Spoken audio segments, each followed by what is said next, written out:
다윗의 삶을 돌아보면 참 다윗처럼 많은 전쟁을 겪었던 사람이 또 있을까 싶을 정도로 그의 인생은 어린 시절부터 참 크고 작은 전쟁을 치르내면서 성장해 온 사람이다 말해도 과언이 아닐 정도였는데요.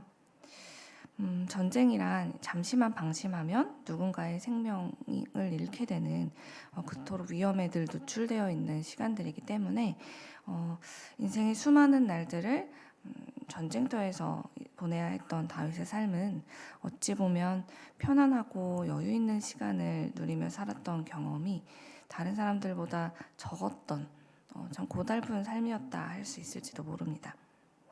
그는 자신의 생명을 지키고 또 부하들과 나라와 백성들을 지키기 위해서 정말 정기적으로 주기적으로 자기가 처한 현실을 정확하게 들여다봐야 했고 그렇게 상황들을 면밀히 파악해야 했으며 언제 어디서 일어날지 모르는 전쟁에 대비해서 군사들을 훈련시키는 것은 물론 무엇보다도 이 나라와 모든 전쟁을 주관하시는 하나님께 부지런히 나아가서 하나님의 뜻과 지혜를 구해야 하는 삶이었습니다.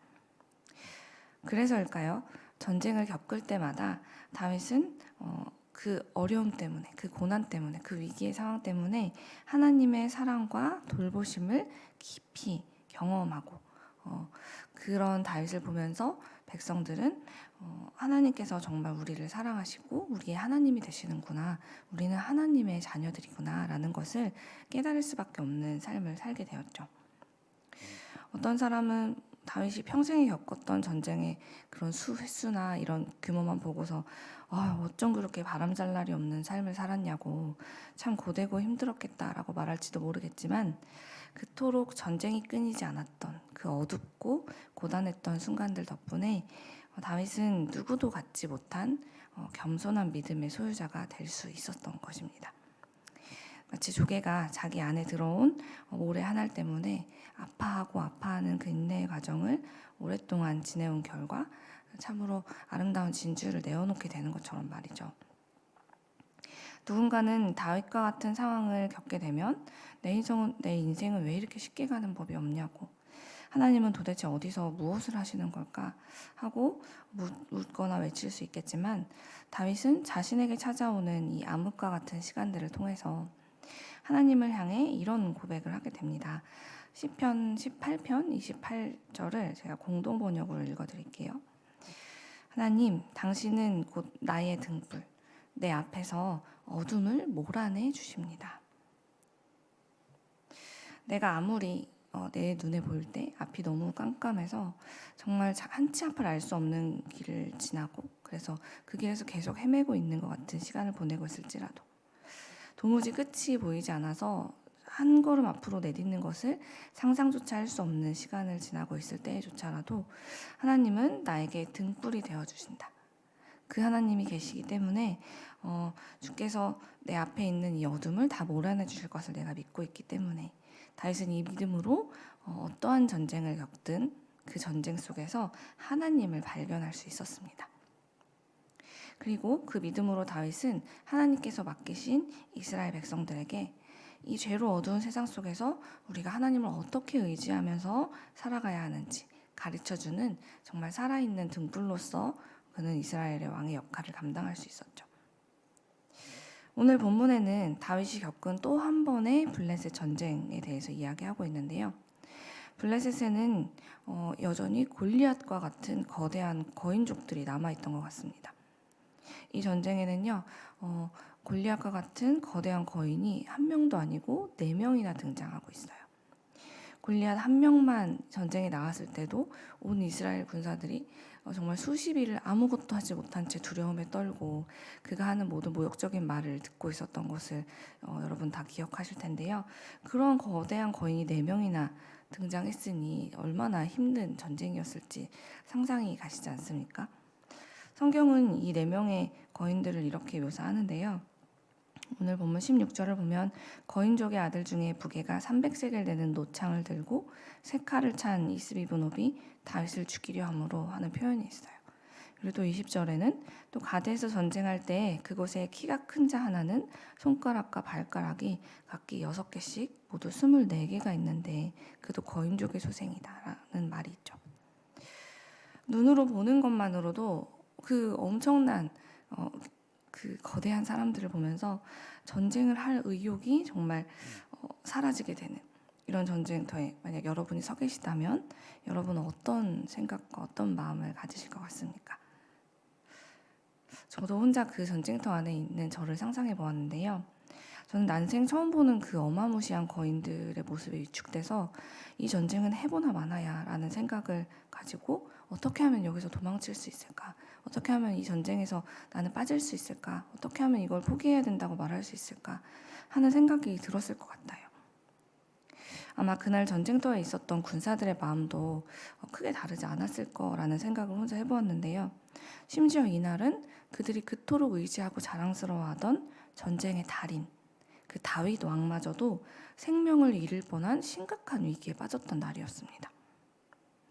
다른 사람도 아니고 다윗이 정말로 죽을 뻔한 이 전쟁 앞에서 백성들은 이 전쟁이 얼마나 치열하고 힘든 전쟁이 될지에 대해서 누구나 다 알 수밖에 없었죠. 그런데 놀라운 것은 이토록 두렵고 힘들고 전세가 참 어려운 방향으로 흘러가고 있는 중에도 그리고 다윗 왕이 이런 일까지 당했음에도 불구하고 그의 군사들이 살기 위해 최대한 도망쳤다거나 다윗이 어떻게 이렇게 됐지라고 그를 폄하했다는 이야기가 전혀 없다는 겁니다. 그동안 다윗의 곁에서 위기를 늘 겪을 때마다 이 군사들은 하나님을 의지하면서 다윗이 승리했던 그 모든 과정들을 함께했기 때문에 부하들은 오히려 나서서 다윗에게 다시는 이 전쟁터에 나오지 말라고 부탁하게 되죠. 그들의 부탁은 다윗을 무시해서 한 것이 아니라 하나님께서 다윗을 통해서 그동안 이뤄오셨던 하나님의 언약을 신뢰하는 믿음이 그와 함께했던 부하들의 마음에도 있었기 때문에 그들은 다윗에게 이제 더 이상 전쟁터에 나오지 말라는 간절한 부탁을 하게 했던 것입니다. 부하들과 백성들은 하나님께서 다윗의 삶 가운데 늘 함께 하시면서 이스라엘이 이토록 어두운 시기를 지날 때마다 밝은 빛을 비춰주셨던 것을 기억하고 있었습니다. 그래서 다윗에게 주셨던 그 언약을 당연하게 자연스럽게 백성들도 그의 부하들도 믿고 있었던 것이죠.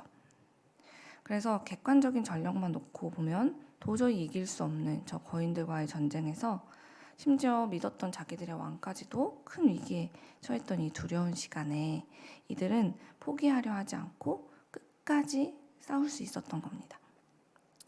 이스라엘 하나님께서 다윗의 평생에 함께 하셨던 것처럼 이 전쟁까지도 끝까지 친히 싸워주실 거야 라는 것을 믿는 믿음이 그들 안에 있었기 때문에 이들은 끝까지 싸워서 결국은 그 무서운 거인족들을 다 넘어뜨리는 그런 승리를 얻게 되는 것이죠.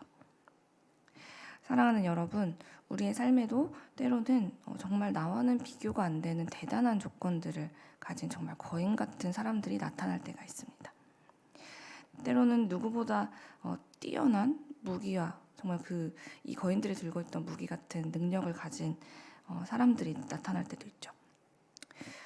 그들과 이렇게 생각지도 못할 때에 마주치게 되면 동등한 조건을 내가 갖추지도 못한 상태에서 시작되는 이 전쟁터와 같은 일상에 대해서 우리는 두려움과 낙심과 때로는 분노까지도 느끼게 될 때가 있습니다.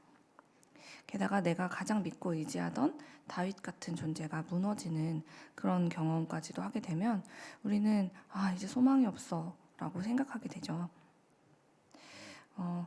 정반대로 때로는 내가 이런 거인이 되어서 누군가에게 내가 가진 것들을 가지고 내가 이렇게 대단한 사람인데 라는 것을 보여주려 하고 오히려 하나님을 붙잡지 않으려는 유혹이 우리에게 찾아올 때도 있습니다. 어떠한 상황이든지 우리는 그러한 상황이 우리에게 펼쳐질수록 어떤 모습을 취해야 하냐면요. 다윗의 곁에서 하나님을 보고 배우면서 그분을 의지하는 법을 배웠던 그의 용사들처럼 우리도 하나님을 바라보는 그런 훈련을 그 어느 때든지 해나가야만 합니다. 우리가 겪고 있는 이 모든 전쟁은 내가 그 대단한 무기를 가진 사람들처럼 그것을 갖고 있지 못할 때는 물론이고 그 대단한 무기를 내가 가진 사람일 그때에도 우리의 모든 전쟁은 이것으로 이기는 전쟁이 아니기 때문입니다.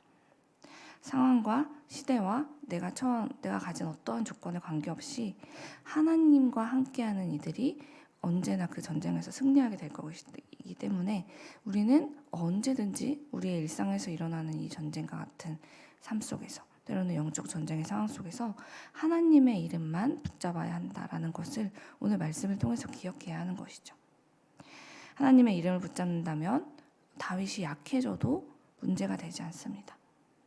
우리의 키가 거인보다 작고 우리가 가진 무기가 아무리 보잘것없는 것이어도 문제가 없습니다. 이 전쟁은 하나님과 함께하는 자와 그렇지 않은 자의 싸움이기 때문에 결과는 언제나 정해져 있다는 것을 기억하십시오. 세상에서 모든 것을 다 가진 듯 보이는 자가 상상도 못한, 내가 정말 갖지도 못한 무기를 들고 나에게 온다 한들 우리와 함께 하시는 분은 저 적들과 저 무기까지도 만들 지혜를 주신 우리 하나님이시기 때문입니다. 우리 인생에 우리가 바라지도 않았고 예상도 한번 예상치 못했던 그런 전쟁과 같은 일들이 수도 없이 찾아오겠지만 그때마다 우리 눈앞에 나타난 이 문제보다 훨씬 크신 우리 하나님, 그 문제보다 훨씬 강하신 우리 하나님께서 나와 함께 하심을 믿으면서, 그러므로 내가 하는 이 모든 전쟁들은 무조건 백전백승이다 라는 믿음을 가지고 끝까지 이 전쟁에서 승리하는 세상의 빛 1위 교회가 되길 간절히 소망합니다.